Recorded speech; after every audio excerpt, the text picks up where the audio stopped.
Okay tonight. Now, Mr. Hall, I'm going to you for the bigger picture here. Do you believe that critical mass has been reached in Europe? You've got a flood of refugees, most of them Muslim, many of them young men. They're dominating certain neighborhoods. Everybody's on edge. Is there any new action that you think is going to be taken?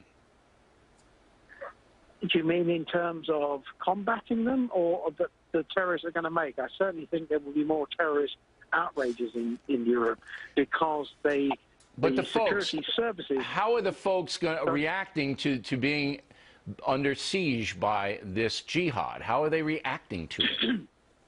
No, I don't think Europeans feel under siege at all. I think they're quite resilient. I think every time they detonate a bomb or every time they fire an AK-47, they feel stronger. They feel you can't do this to our lives.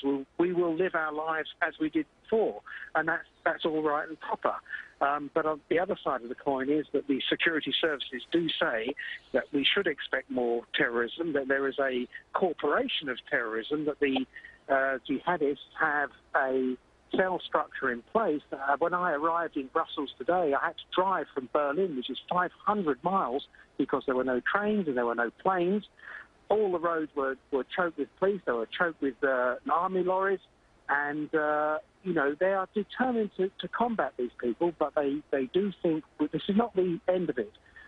ISIS has to be defeated, we know that, but how that defeat is brought about, I don't think anyone knows that answer. Is there a call for direct military action against ISIS? Not that I've heard so far. Everybody thinks that boots on the ground, as you say in America, will be an incitement to more Islamic terrorism anywhere in the world. Wow. Another recruiting call for more people to go and join them. I think the strategy that President Obama and David Cameron in England and President Hollande in France have adopted, which is airstrikes and a few special forces, I think that still reigns. But there must come a breaking point. That's right, and that's what I'm trying to reach. It hasn't been reached yet, though. The breaking point hasn't been reached yet. No, but I think it's not very far away, put it that way. All right. Mr. Hall, we really appreciate you checking in with us. Thank you.